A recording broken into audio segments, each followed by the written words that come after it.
Well, you're still watching This Morning on ITV. Many thanks for staying with us. We'll quickly go into our talking points.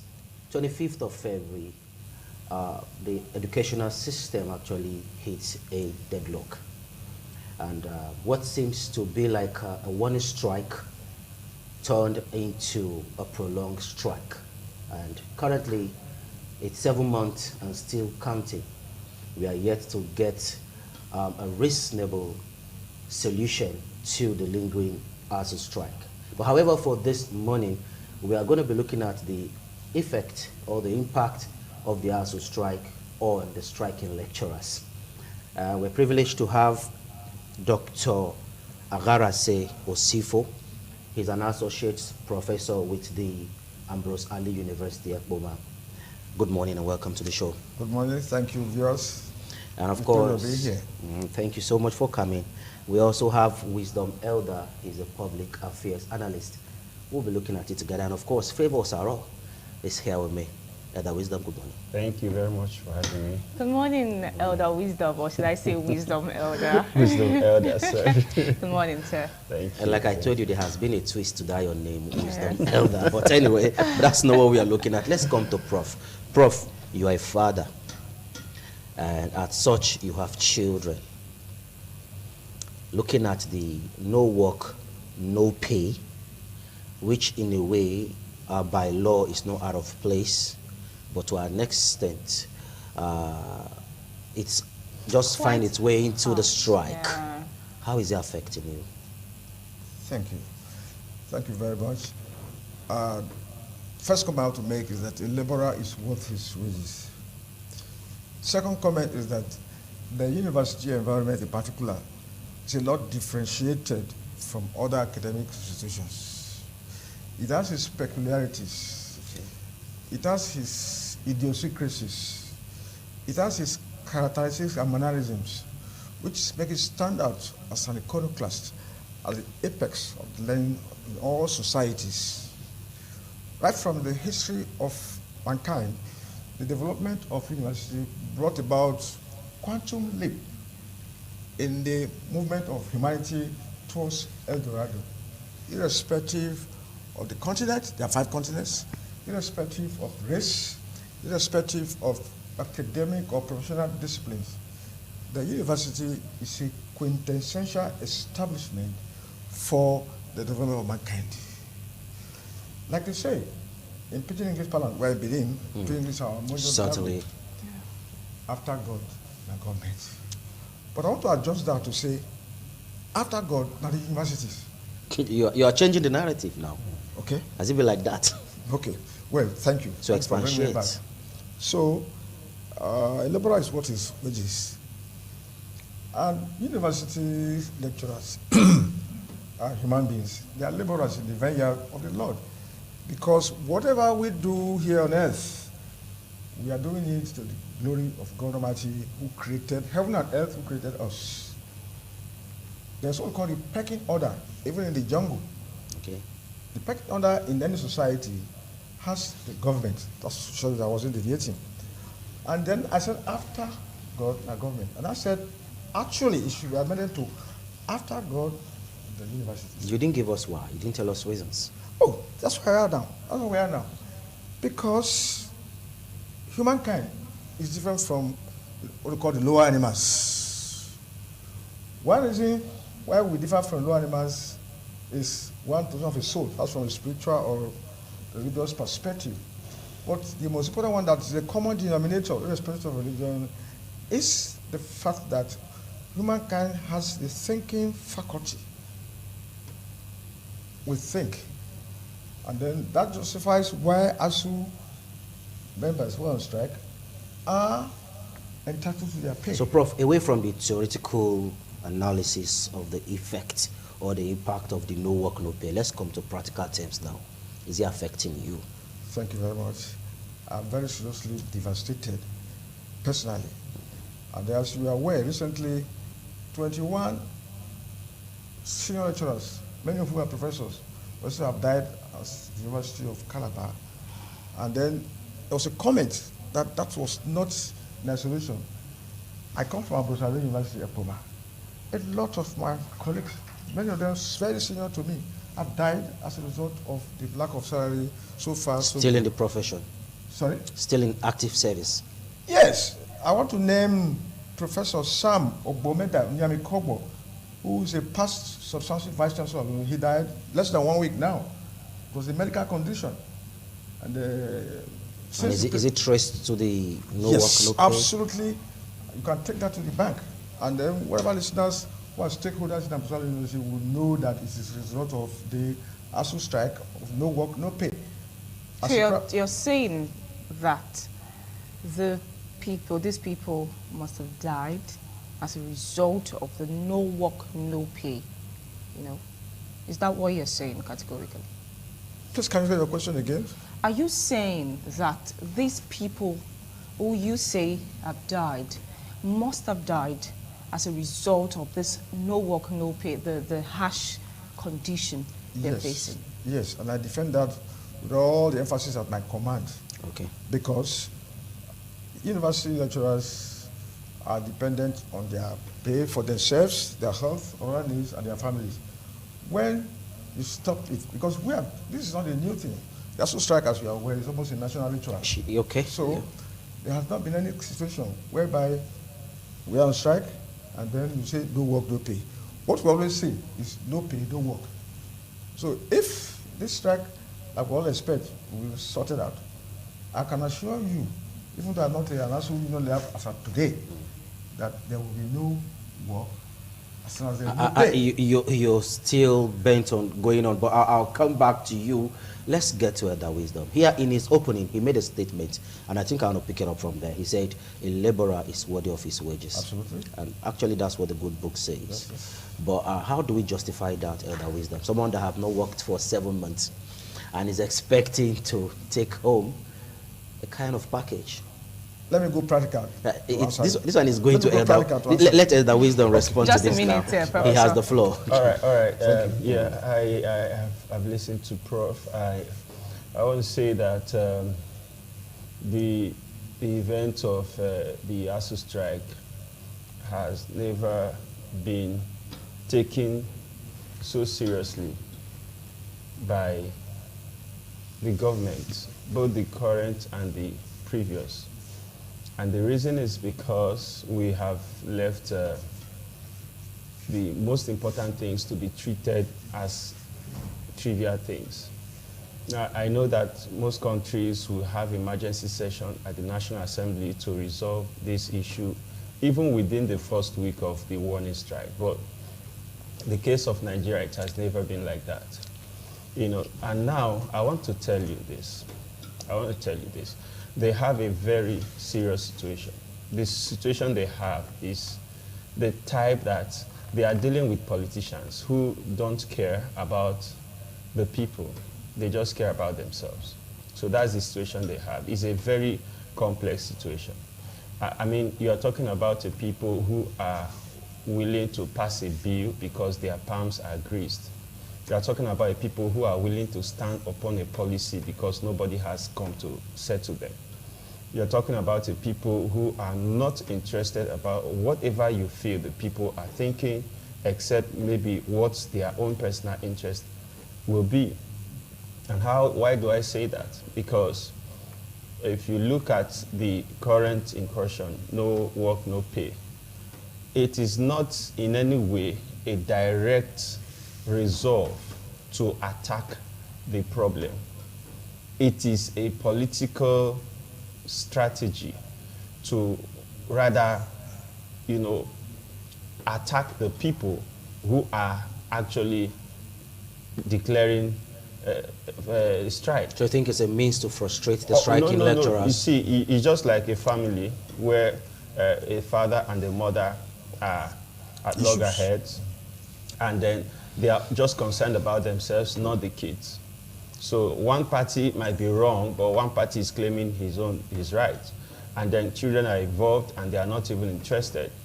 Now, at this stage, what the federal government should do is to, as a matter of urgency, avoid anything that will bring the educational standard of the country very, very low and to the way it is. At this stage, what the federal government should do is to consider the most important factor that has made people to elect them into office. But that has not been done. So what they are trying to do now is to bring the fight back as if there's going to be a war between the lecturers and then the government. And then if you watch the strategy of their meetings has always been moving away from the people who they are supposed to be consulting and then trying to gather others. So these are unnecessary political strategies, unnecessary incursions that are not even targeted at going to the root of the matter. So they are not interested. But the government is, in a way, is kind of interested. No, I'm here to tell you, I'm not here to talk from the side of the ASUU. I'm here to tell you from the side of the political angle of what is happening. You understand? But you're not in government, are you? No, I'm not. I don't have to be in government, but I can. I'm here because you asked me to analyze. Sure. Sector. Okay. Yes. All right. You asked me to analyze it politically, and I'm here to tell you that ASUU is on strike. Now, the matter is supposed to be resolved, but they are now telling them no work. No. That is like trying to say, let us start fighting about this thing, and since you people are trying to teach us lesson, let us all teach you lesson without minding the educational system, without minding that they were elected. Okay. They were elected. Let's come back to serve the people. Professor Osifo, we're coming back to you on this one. So do you think frustration is associated with one of the issues that goes with this ASUU strike? We know they've been at home for 7 months, going to 8 months, and we do not know when this is going to end. So do you think frustration, amongst other psychological effects, are part of these whole things? Thank you. Before I answer that directly, I want to add to what you said earlier on. Please go on. Regarding this no work, no pay. I told you about the peculiarities of the university system. Even though we're not teaching, that's the only component of what we're not doing. It is teaching, research, administration, and community service. My appearance at this television, I'm working, even though I'm on strike. I'm working. This is work because I'm contributing to journalism, going to development, mass communication, even politics. Because it's about ideas. So we are working. I'm working. You can see how I'm dressed corporately now. Of course, and you look sweet. Perhaps, you look good. Perhaps that's why you ask whether you have this on me. And then furthermore, I'd like Charles Soludo, who was appointed first from the university as economic advisor first, later central bank governor, and then considered now governor of Anambra State. Like Soludo, I'm currently a part-time consultant to World Health Organization, United Nations Development Program, UNICEF, UNFPA, part-time. So that means you're not feeling the impact. I said that deliberately because of IPPIS, UTAS. Okay. I talked about the prepared university system. Okay. Any strong member of the university system, particularly at my own cadre, the professional level, you must be so productive that you branch out. I studied agriculture for my first degree up to the PhD level. But here I'm talking about WHO. I'm a consultant there. I didn't mention it when I was briefing you on this. That's true. So we are working. It's perhaps when you talk about what we call lecturers, at the professional cadre we are professors. You know, they have dichotomized us, professors and the rest of them. We are always their victims. Okay? So we are working. It's not that we're not teaching. Remember the COVID era, when the whole of mankind was in the lockdown. Universities research that helped to bring it down. So, ASUU lecturers who are on strike, they are working. Also, I am the chairman of the Residents and Landlord Association. We have my personal house in Benin here. So during this race, I have been coming out at weekends, and my family coming out to help to. So I'm working. You see, my work is not only teaching. Okay, but primarily, it's the primary, duty is to teach in the classroom. My brother talked about politicians and government. You asked him that he's not in government. People in government, let's take this present government now, federal and the state, they have their private businesses, which has been run simultaneously with governance. The president has so many hundreds of heads of cattle Each time there is any holiday, he goes to Daura with the apparatus of states. And lecturers don't have extra business? Good. I told you that I'm a community leader. And I also have my personal farm. In my resume I sent to you, I was the immediate past director of AAU Farms, a very complex farming enterprise. I was appointed by Professor Bencio Salolo when he was vice chancellor. So the portfolio is so large. He appointed me on basis of my personal involvement, entrepreneurship in farming enterprise, direct Poma. I have a big farm in Emado, where we have our research farming complex. Another one at Ukun Road, where we have the senior staff quarters, professor's quarters, where I live. So I have my personal business, which is still running very well. And such personal business are linked to my academic endeavors. So the more I make it to thrive, the more I enrich my research base, I enrich my lecture notes, and I also relate to governance. I'm a consultant to the Edo State on a pro bono basis. Okay. Ministry of Agriculture. Recently, there was a research that was conducted by the government. I came there and I went around the 1,095 communities in Edo State. When I did my PhD about 20 years ago, I went around my PhD 504 to document and visit the communities. When I sent it to the Ministry of Information and Orientation, they told me that such that never be done. I have to send it to the governor, I sent it as a bill, and the government will gazette it. So we are working, particularly at the senior level. We are working. So we are entitled to our pay. We're very much entitled to our pay. And I mentioned earlier on that after God and government, and after justice. Yes. So this exemplifies that completely. The university teaching career, particularly as we have lecturers, after that we have senior lecturers. Then we have the professorial cadre. This ASUU strike is mainly targeted at the higher economy because that's the so? brain box, yes, the system. There's also the brain box. I mentioned Soludo. As you are aware, a lot of ASUU people go into government. INEC, as you are aware, yeah, good. From the national level down to the state level, the grassroots level. So, ASUU is a very popular thing. The IPPIS and UTA is not digression, has a financial component.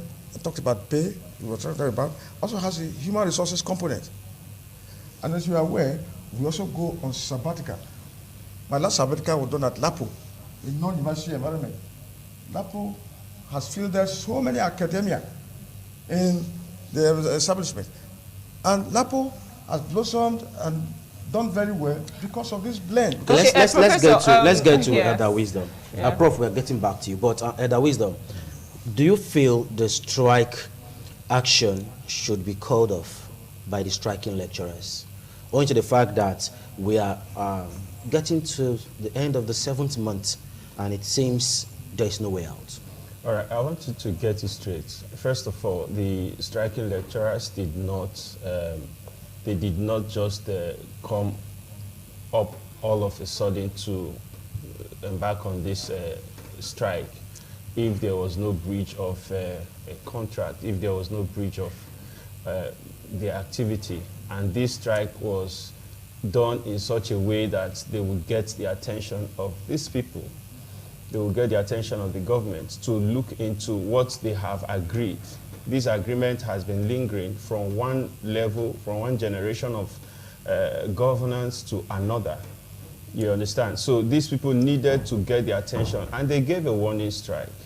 For crying out loud, the warning strike, I don't even know whether the federal government was even aware that there was a warning strike. I don't even know whether, because at the time, the president gave a marching order. And when he gave the marching order, and as if that was when he knew that something, something was really happening.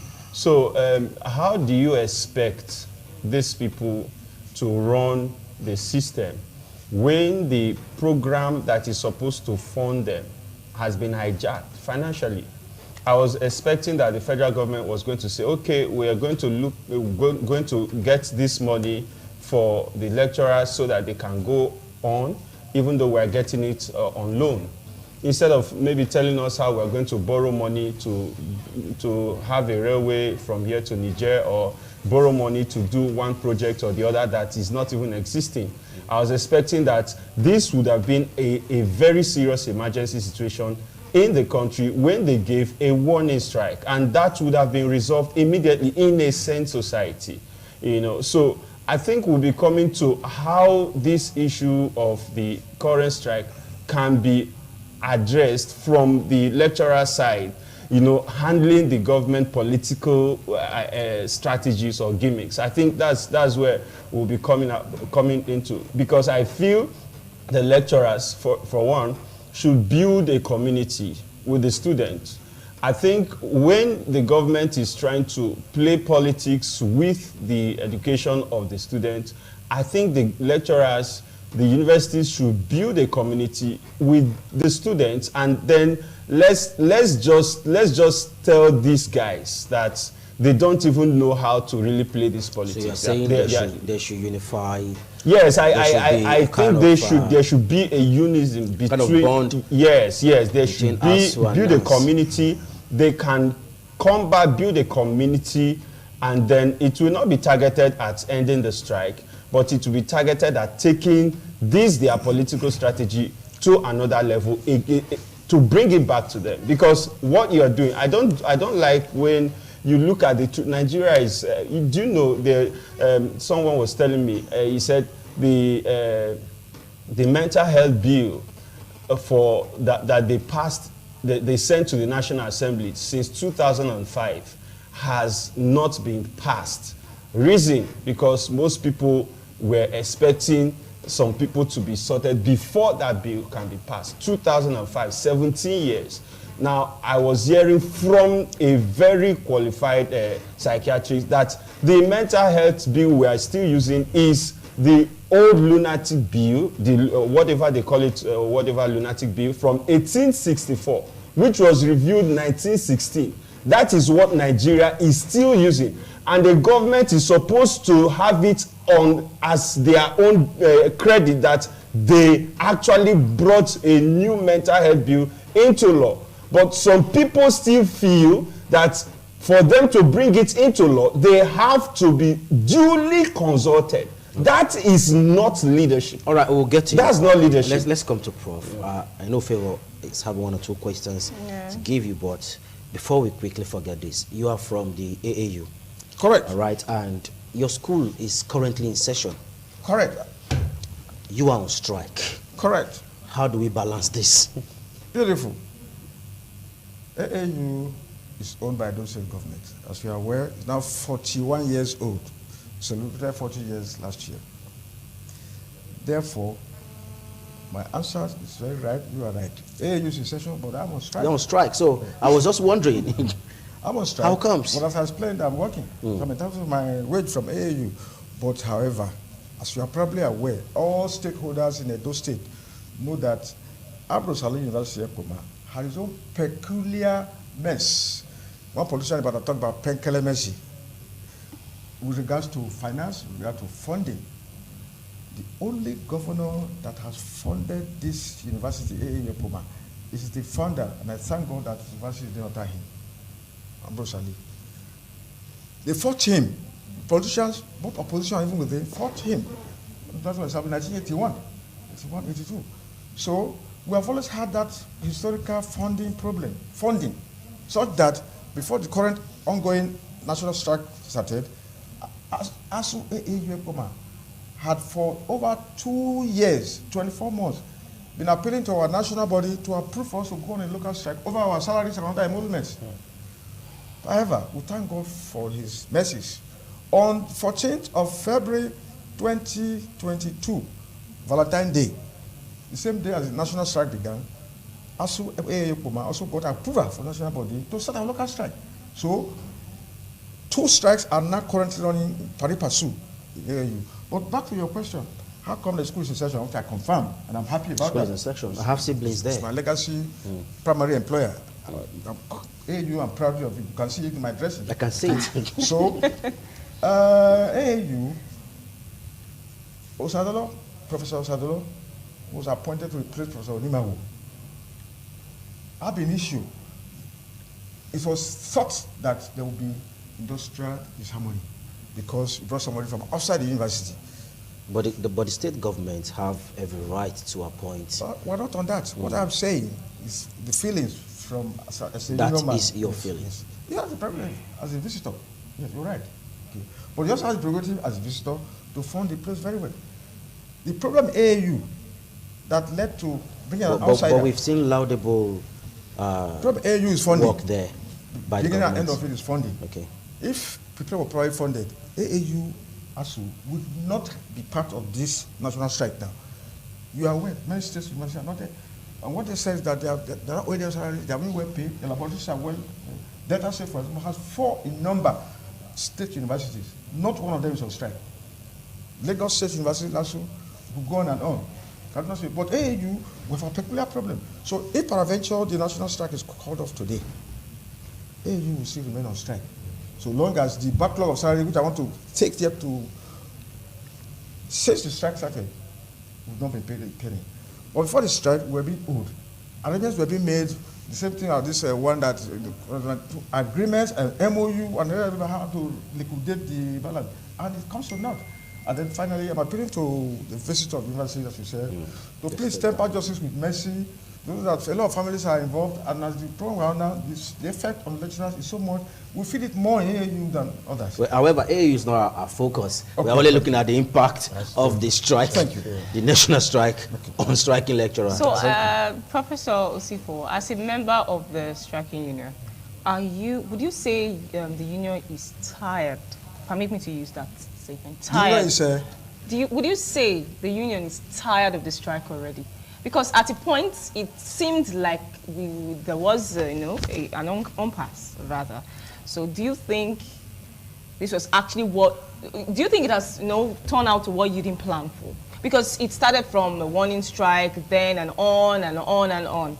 So do you think it has gotten to a point where we can say we're tired of the strike? I understand you very well, because as a very active union man, for over 20 years, I've been participating in national discourse in ASUU, what we call NDC, National Delegates Conference. And in the year 2007, I was a candidate for the chairmanship position. Each time, ASUU is a very peculiar labor union. We're a member-focused organization. All this strike and other things, every active union man knows the genesis, knows the solution. Okay. We're not tired of the strike, because we're standing on principles, very solid ground. And it's for the benefit of our stakeholders, the parents, the children. I'm happy you are aware that NANS refused the judgment of the International Indirect Court. Absolutely. You know. And then we have seen in social media too, how a massive fat cow was being forced into the rear of a boat. So even if side is called up, maybe in obedience to court as court pleases, so that we're not accused of contempt of court, we'll go there as it happens before. But we're not babies, we're not children. We need to put all the cards on the table for the public to evaluate, to see that we get value. The issue about this national ASUU strike is a holistic thing about improvement, not only on the welfare of lecturers or families, but the entire university system. Okay. You are aware that the universities are suffering from financial asphyxiation. You cannot breathe. Public universities. Let's get to Elder Wisdom. What do you think will be the impact of this 7-month strike on the students? Because they are the direct recipients of whatever is happening now. Well, I think a lot will happen, not just on the students, because even the lecturers, a lot of lecturers are already leaving the country. A lot are dying. A lot are dying. So by the time this strike is over, the university system would have lost a lot of lecturers. They would have lost so many to maybe brain migration out of the country. So, and a lot of students as well, many of them have even left the country. So you think most of the students may not want to return to school? No, definitely they want to return to school, but Nigeria has always taught us to survive without the enabling environment. Okay. Yes, Nigerian government has always taught us to survive. You have you make sure you pay for your security, you pay for your water, you pay for your power, you pay for virtually everything, even the road. Many times you see people making contributions to fix their roads. So I think a lot of students have already improvised, despite the fact that it's telling on so many of them, because not everybody will be able to do what some people are actually doing. Thank you so much, Elder Wisdom. I think I'll have to pause here at this point. Dr. Sifo, thank you for being part of the show this morning. Elder Wisdom, always a pleasure having you around. Dr. Sifo, before we go, Dr. Sifo, I must say, I love your suit. He's blushing. Well, we'll quickly take a short pause now, and the second segment on the show will kickstart. Don't go nowhere.